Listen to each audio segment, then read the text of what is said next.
Olá a todos, meu nome é Marta Rugersaco, eu sou pediatra e ao longo dos últimos 20 anos dentro do meu consultório tenho me defrontado com uma pergunta recorrente: como educar os meus filhos? Procurando algumas respostas, resolvi fazer alguns vídeos com conversas e a primeira pessoa com quem conversarei é Isabel de Freitas Saco, formada enfermeira, mas que dedicou a vida à educação infantil e tem grande conhecimento de crianças pequenas. O primeiro tópico que abordaremos é o desenvolvimento da criança pequena e qual o seu papel dentro da família. Espero que com estas conversas consigamos lidar melhor com os nossos filhos no dia a dia. Muito obrigada!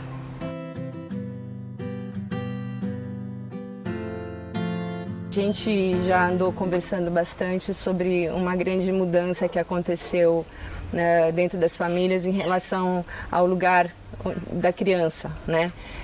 Antigamente a gente sabia que existiam as crianças num certo espaço, o casal, né? Os adultos.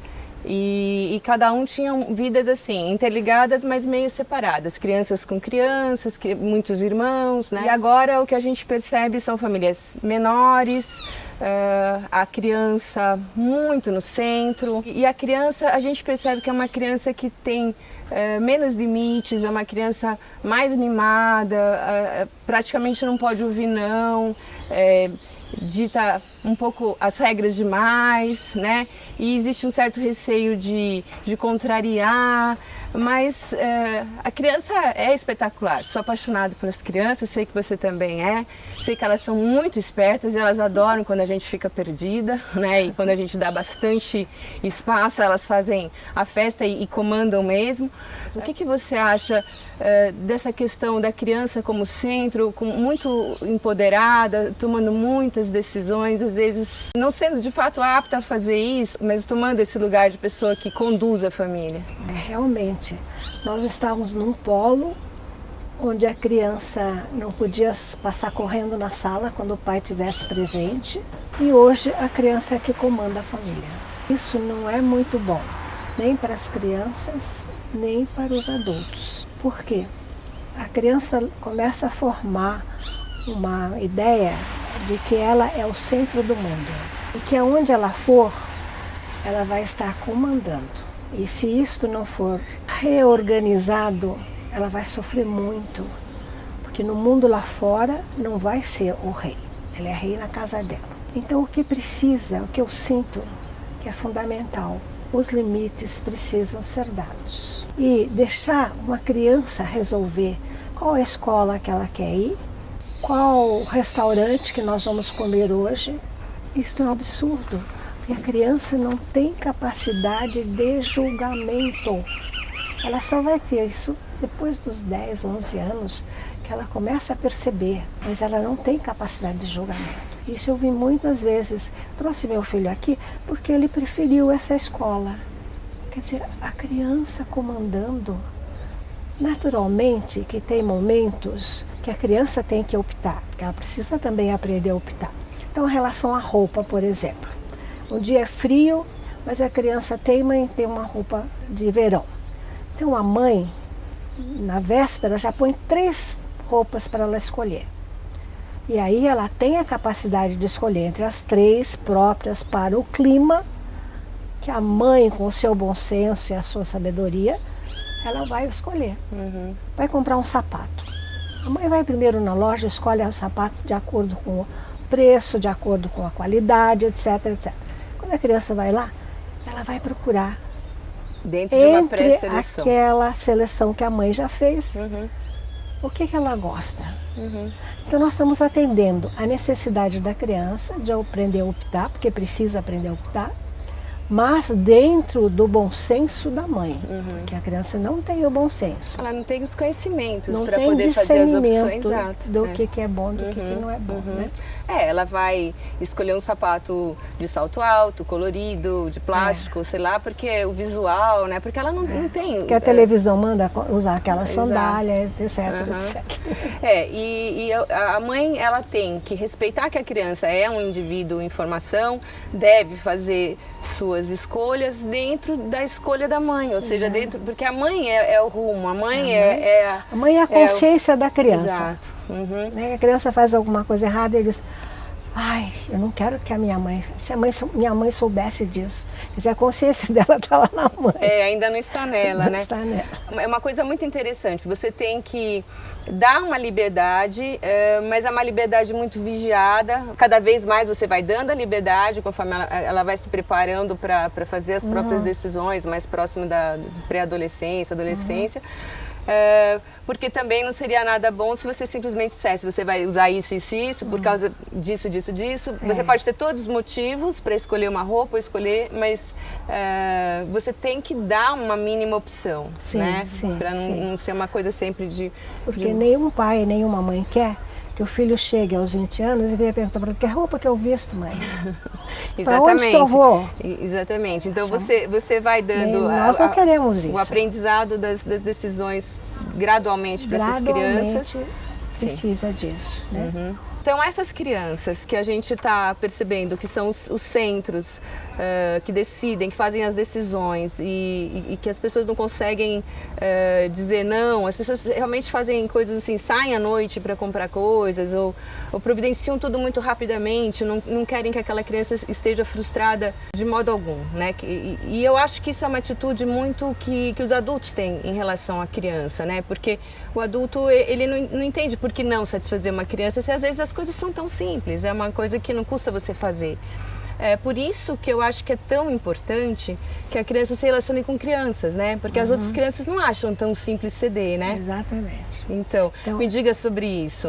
Então, a socialização, capacidade da criança de perceber o outro, de respeitar o outro e respeitar a si mesma, vem do contato com muitas crianças, né? Então, a criança pequenininha chega no maternal e morde.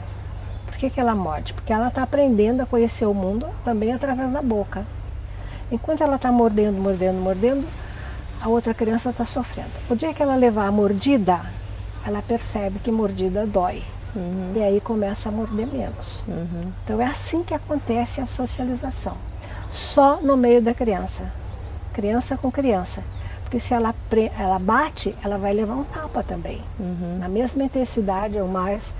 Então, esse contato da criança com criança é fundamental para a socialização da criança, né? Quando ela convive só com adultos, ela vai imitar os adultos. Mas tudo isso ainda não é verdadeiro dentro dela. Então, isso uma hora cai e ela continua sendo uma criança. Então nós vemos às vezes gente de 40 anos dizendo: se a bola não for minha eu não brinco mais. Típico da criança de 3 anos de idade. Criança de 3 anos de idade. Que não pode ser contrariada. Não pode ser contrariada. Isso nós vemos em adultos. E é um sofrimento para a criança ter que assumir o papel de um adulto, né? De ter que entrar nas conversas como um adulto, não poder brincar como uma criança, não poder ser inconsequente como uma criança, né? Porque se ela já vai se comportando, às vezes se vestindo como uma pessoa maior, ela começa a achar que ela tem que ser daquela maneira e não consegue ter a própria infância, ser uma criança durante o tempo que ela devia ser, né? E outro aspecto que eu sinto como importante é o desenvolvimento da veneração, da gratidão. Então, o que nós sentimos muito nos adolescentes, eles recebem e não são gratos. Eles estão sempre reclamando o que não tem, mas não conseguem agradecer o que tem. Isso é uma atitude muito triste. É bem aquilo que a gente estava conversando em outro momento, sobre você ter os seus direitos e os seus deveres, você ter que dar a contrapartida, que você não é só um receptor, mas você também tem que, né, desde sempre, fazer dentro a sua da casa, parte. Tem a sua ajuda para a mãe, para o pai, né? Pegar uma coisa, levar outra. Então, desde pequenininha, as crianças podem ajudar, na medida em que elas são capazes de fazer tal coisa. Isso vai dando à criança a sensação de pertencer a esta família. Tem o seu espaço, suas funções. Ela tem os deveres, porque a mãe tem dever, o pai tem dever e ela também tem os deveres dela, né? Que, com 9 anos, isso precisa ser bem acentuado.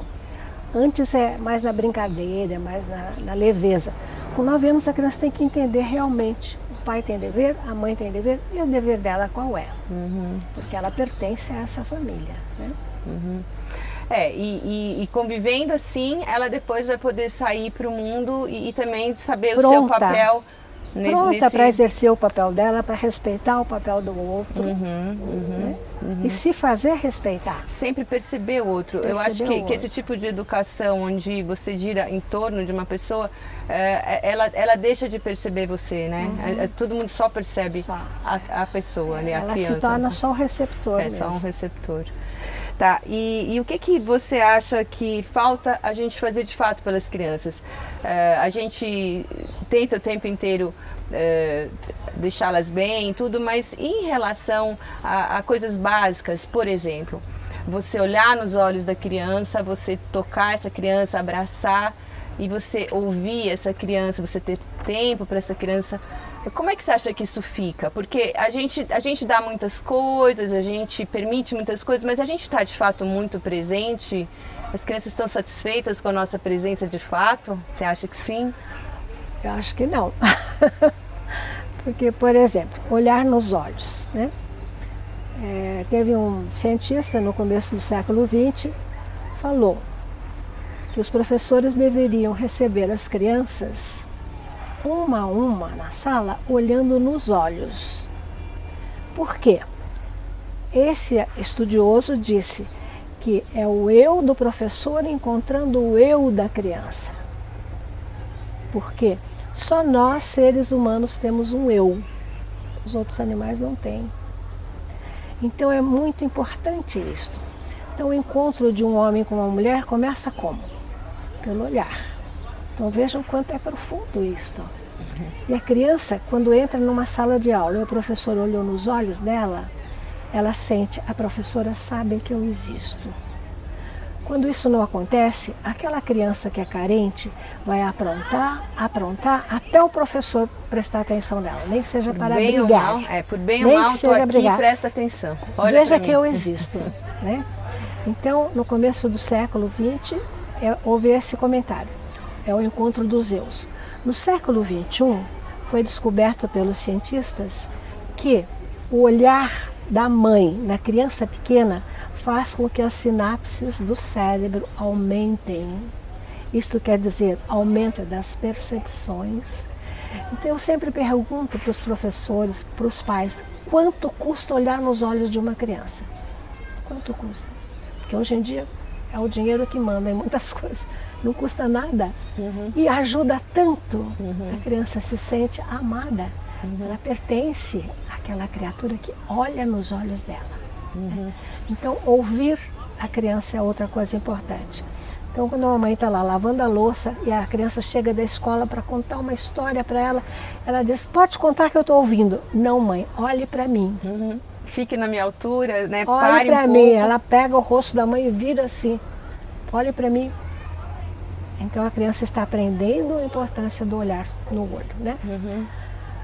Outro aspecto é a questão do toque. A pele é o maior órgão do corpo humano. A criança precisa ser tocada. Então, desde o recém-nascido, e é um gesto assim tão automático, quando uma criança cai, bate no lugar, o que a gente faz? Imediatamente a gente vai lá, beija e faz uma massagem e a dor passa. Né? Então isso quer dizer, quando a gente massageia, há a formação do hormônio do bem-estar. Então o toque é profundamente importante. Muito obrigada por terem assistido a este vídeo. Em breve teremos novos episódios. Deixem comentários abaixo e, se quiserem, podem entrar em contato por e-mail ou via Facebook. Nos vemos em breve.